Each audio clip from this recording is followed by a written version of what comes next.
हम लोग physics grade 11 NCP 2022-23 की सीरीज के अंदर आज लेक्चर 3 को करने वाले हैं। हम लोग डोमेन ए कर रहे हैं मेजरमेंट्स, और इसके अंदर हम लोग आज SLO 6 और SLO 7 को करने वाले हैं। इन दो SLOs को हम लोग करने वाले हैं, जो कि इन तमाम बोर्ड्स के अंदर यही सेम करिकुलम अप्लाइड है।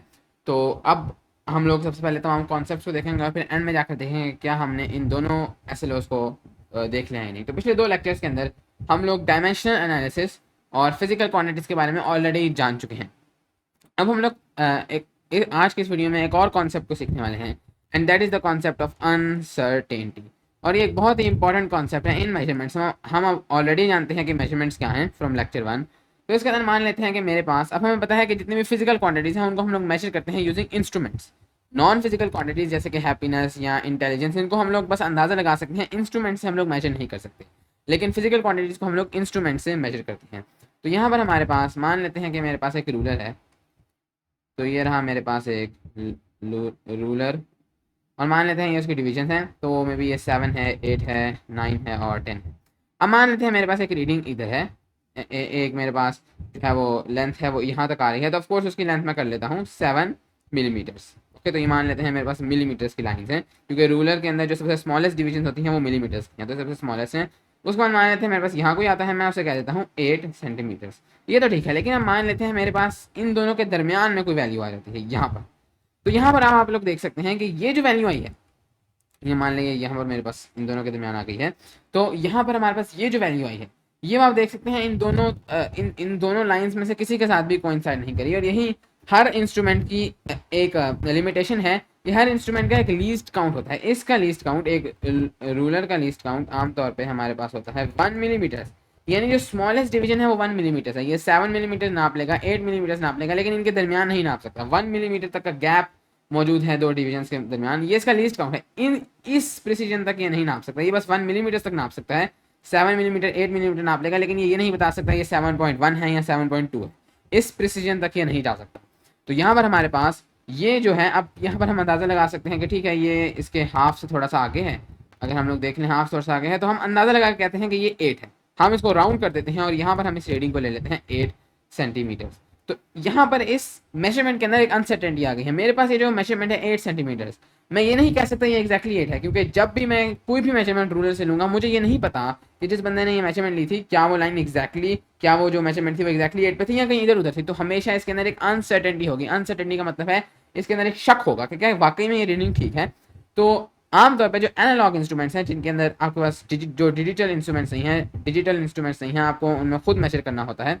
एनालॉग इंस्ट्रूमेंट्स जिन्हें हम कहते हैं, उनके अंदर अनसर्टेनिटी हाफ होती है लीस्ट काउंट के। तो इसके अंदर अनसर्टेनिटी है 0.5 मिलीमीटर। यानी कि इसका मतलब यही है, हाफ क्यों होती है कि यहाँ पर ये जो 8 है, फॉर एग्जाम्पल अगर 8 मिलीमीटर है, तो यहाँ पर मुझे ये चीज़ कंफर्म नहीं है कि क्या ये यहाँ पर मौजूद था, ये यहाँ पर भी मौजूद हो सकता था। अगर ये इधर हाफ से पीछे पीछे था तो मैं अगेन इसको 8 तक ले आता। तो यहाँ पर 0.5, ये 0.5 डिस्टेंस है, ये 0.5 डिस्टेंस है। इधर प्लस भी हो सकती थी रीडिंग और माइनस भी हो सकती थी। ये इसके अंदर अनसर्टेनिटी मौजूद है इस रीडिंग के अंदर। तो यहाँ पर हमारे पास जो रूलर्स होते हैं उनकी अनसर्टेनिटी उनके अंदर होती है 0.5 मिलीमीटर की, क्योंकि इनका लीस्ट काउंट जो है वो आपके पास 1 मिलीमीटर का होता है। और हाँ, जो डिजिटल इंस्ट्रूमेंट्स होते हैं हमारे पास, जो एनालॉग इंस्ट्रूमेंट्स हैं, उनके अंदर हमारे पास जो अनसर्टेनिटी है, वो लीस्ट काउंट के हाफ है। जबकि जो डिजिटल इंस्ट्रूमेंट्स हैं, for example digital vernier calliper या डिजिटल वेट बैलेंस, उसके अंदर अनसर्टेनिटी इक्वल होती है लीस्ट काउंट के। क्यों? क्योंकि डिजिटल इंस्ट्रूमेंट्स डायरेक्ट जंप्स मारते हैं, वो इस तरह से एस्टिमेट नहीं करते। अगर यहाँ पर कोई वैल्यू है वो इधर भी जा सकते हैं, वो इधर भी जा सकते हैं।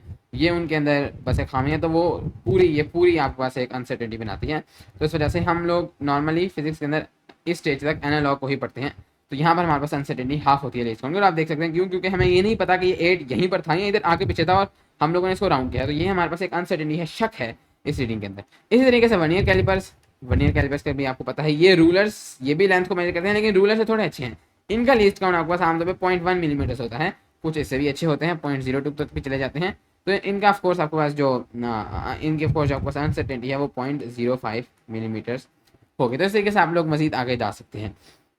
तो यहाँ पर ये हमारे पास अनसर्टेनिटी का कॉन्सेप्ट है, और हर रीडिंग के अंदर अनसर्टेनिटी लाजमी मौजूद होती है। इसके क्या रीजन हैं? तो हमारे पास बहुत ही सिंपल रीजन है। इसका सबसे पहला ऑफ कोर्स जो सबसे इंपॉर्टेंट रीजन है वो हमारे पास लीस्ट काउंट का है, कि ये एक लिमिटेशन है एक मेजरिंग इंस्ट्रूमेंट की, कभी भी उसका लीस्ट काउंट 0 नहीं हो सकता।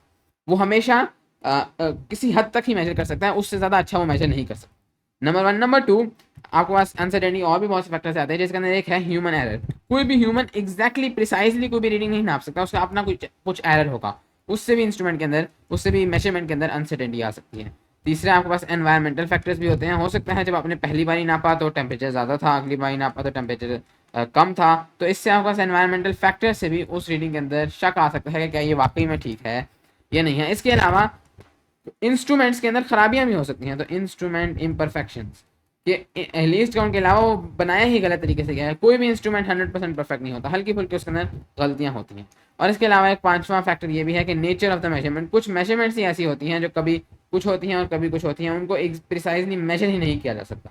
जैसे हमने हाइजनबर्ग अनसर्टेनिटी प्रिंसिपल में हमने पढ़ा था, एक आइडिया लेते हैं, कभी भी हम पोजीशन और मोमेंटम को एक साथ एग्जैक्टली मेजर नहीं कर सकते, तो कुछ मेजरमेंट्स भी इस तरह की होती हैं। बट ये कुछ फैक्टर्स हैं इनकी वजह से बस कभी भी हर मेजरमेंट के अंदर कुछ ना कुछ अनसर्टेनिटी जरूर होगी, और मेजरमेंट के साथ इस तरह से अनसर्टेनिटी को बताया जाता है, जो कि बहुत जरूरी है। अगर आप अनसर्टेनिटी को नहीं बताएंगे तो हो सकता है वो मेजरमेंट आपके पास बिल्कुल मीनिंगलेस है, क्योंकि वो उस मेजरमेंट के अंदर कुछ भी शक हो सकता है और वो मेजरमेंट बहुत दूर हो सकती है असल वैल्यू से।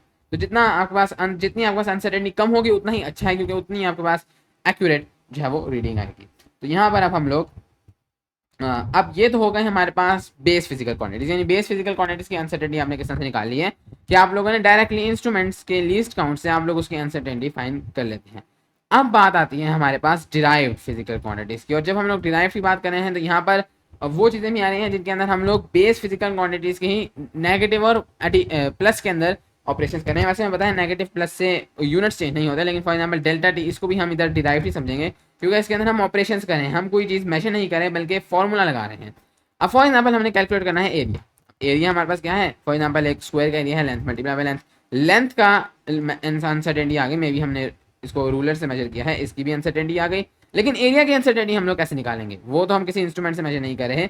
इन दोनों की इंडिविजुअल अनसर्टेनिटीज को किस तरह से हम लोग एडअप करेंगे कि हमारे पास एरिया जो ओवरऑल क्वांटिटी है उसकी अनसर्टेनिटी आ जाए। तो ये अब हम लोगों ने दूसरी चीज़ आज की इस वीडियो में सीखनी है कि हम लोगों के पास जो डिराइव क्वांटिटीज होती हैं, जो कि हम लोग थ्रू ऑपरेशंस निकालते हैं, उनकी अनसर्टेनिटी हम लोगों ने कैसे फाइंड आउट करनी है। तो रूल बहुत ही सिंपल है, जब आपके पास होगी एडिशन या फिर सब्ट्रैक्शन ऑफ क्वांटिटीज, एडिशन या फिर सब्ट्रैक्शन होगी क्वांटिटीज की, तो आप लोगों ने उनकी अनसर्टेनिटीज को ऐड कर देना है। ओके, ऐड अप अनसर्टेनिटीज, बहुत ही सिंपल रूल है और बिल्कुल लॉजिकल है कि आपके पास ऑफ कोर्स एक मेजरमेंट में जो अनसर्टेनिटी है, दूसरी में जो अनसर्टेनिटी है, अगर आप उन दोनों को ऐड करें तो उन दोनों की अनसर्टेनिटीज ऑटोमेटिकली मिल जाती हैं। तो फॉर एग्जांपल अब आपके पास यहाँ पर हम लोग एक बहुत ही सिंपल सा क्वेश्चन सॉल्व करने लगेंगे। आपके पास एक मेजरमेंट है जो कि है फॉर एग्जांपल ये मान लेते हैं हम दोनों ने हमने ये दोनों मेजरमेंट्स, एक हमने मेजरमेंट रूलर से ली है और एक हमने मेजरमेंट वर्नियर कैलिपर से ली है। ओके, तो इसके अंदर हमारे पास जो अनसर्टेनिटी है दैट इज,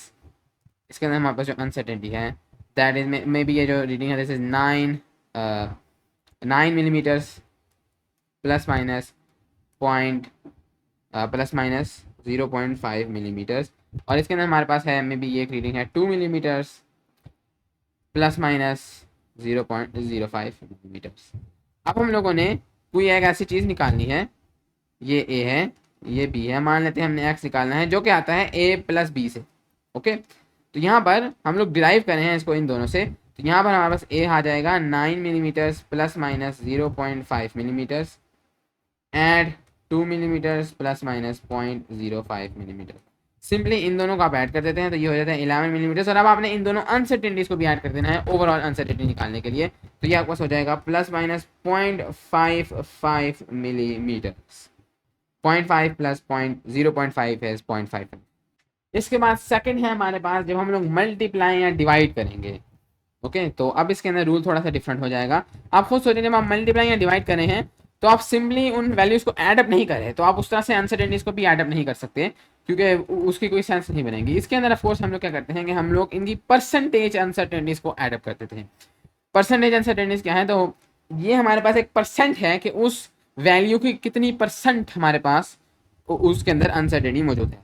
यानी कि अगर मेरे पास है 2 मिलीमीटर्स प्लस माइनस में भी मेरे पास है में भी मेरे पास है 1 मिलीमीटर। ओके, मान लेते हैं ये खास किस्म की रीडिंग है। इसके अंदर मेरे पास एब्सोल्यूट अनसर्टेनिटी या नॉर्मल अनसर्टेनिटी तो मेरे पास है ऑफ कोर्स 1 मिलीमीटर्स। लेकिन ये 1 मिलीमीटर इसका कितना परसेंट है, अगर मैं ये निकाल लूँ तो ये मेरे पास आ जाती है परसेंटेज अनसर्टेनिटी।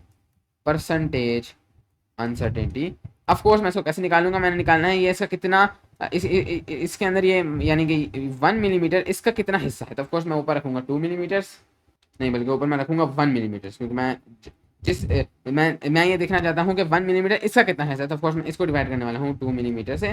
तो ये मेरे पास आ जाता है 0.5, यानी 1 मिलीमीटर 2 मिलीमीटर का 0.5 है, बिल्कुल उसका आधा है। और अब मैंने इसकी परसेंटेज निकालनी है, तो मैं इसको मल्टीप्लाई कर देता हूँ विद 100%। तो इस तरीके से मेरे पास यहाँ पर आ जाता है 50%। ओके, 50% मेरे पास आ जाता है, यानी ये 1 मिलीमीटर 2 मिलीमीटर का 50% है। तो ये तो नॉर्मल हमारे पास फॉर्मूला है परसेंटेज निकालने का किसी भी चीज़ का, कि आपके पास आपकी जो वैल्यू है divided by the total value और मल्टीप्लाइड बाय 100%। और इस चीज़ को ऑफकोर्स आप लोग कहेंगे फ्रैक्शनल अनसर्टेनिटी। तो fractional uncertainty multiplied by 100% is percentage uncertainty. Fractional uncertainty technically equal है परसेंटेज अनसर्टेनिटी की, क्योंकि 100% 1 के बराबर होता है। तो anything multiplied by 1 is the same. तो this is called fractional uncertainty. बस इसके अंदर फर्क ये है कि इसके अंदर आपको परसेंटेज नहीं आएगी।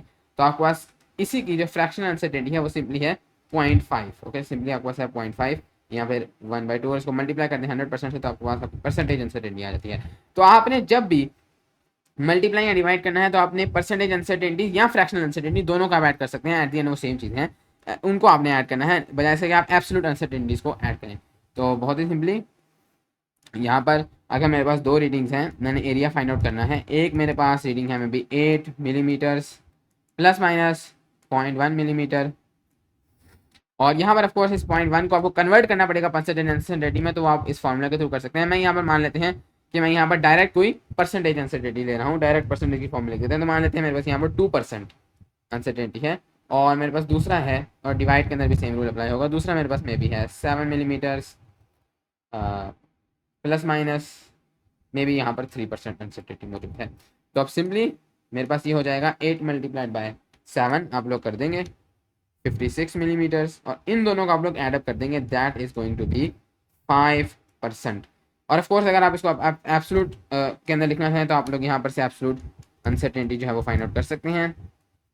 एब्सोल्यूट अनसर्टेनिटी, क्योंकि आप देखें तो ये आपके पास एब्सोल्यूट अनसर्टेनिटी थी, तो इसी के अंदर अगर आप लोग इस 2 मिलीमीटर्स को ले जाएं उधर, तो ये तो 1 हो जाएगा इस 2 मिलीमीटर, तो परसेंटेज अनसर्टेनिटी के साथ आप अपनी टोटल वैल्यू को मल्टीप्लाई कर दें, आपके पास एब्सोल्यूट अनसर्टेनिटी आ जाएगी।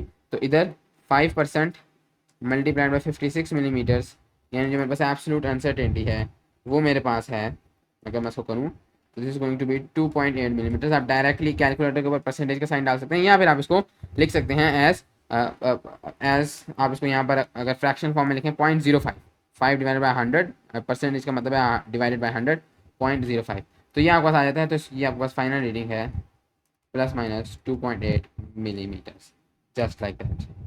और एक्चुअली में ये मीटर स्क्वायर्ड हो जाएगा क्योंकि हम लोग मल्टीप्लाई करें हैं।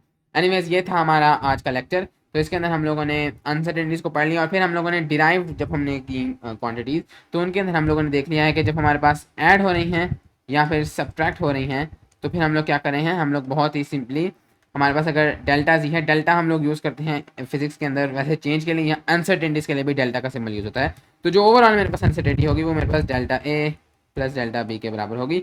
जबकि मेरे पास अगर मल्टीप्लाई हो रहा है या फिर डिवाइड हो रहा है, तो मेरे पास percentage delta G will be equal to percentage delta A plus percentage delta B. तो उम्मीद है इसके साथ ही आपके इस लेक्चर के ये दोनों एसएलओस कवर हो गए होंगे, और आपको बहुत अच्छे से तमाम कॉन्सेप्ट समझ आए होंगे। फर्स्ट एसएलओ था कि आप एक अनसर्टेनिटी को असेस कर सकें एक डिराइव क्वांटिटी में, यानी कि अगर आप लोग ऐड कर सकें एब्सोल्यूट को जब आप एडिशन या सब्ट्रैक्शन कर रहे हैं, या फिर ऐड कर सकें फ्रैक्शन या परसेंटेज अनसर्टेनिटीज को जब आप लोग मल्टीप्लाई या सब्ट्रैक्ट कर रहे हैं। और सेकंड ऑफ कोर्स आप लोगों को ये पता हो कि क्यों हर मेजरमेंट के अंदर, या आप ये जस्टिफाई कर सकें कि क्यों हर मेजरमेंट के अंदर कुछ ना कुछ अनसर्टेनिटी लाजमी होती है, कभी भी जीरो अनसर्टेनिटी नहीं हो सकती।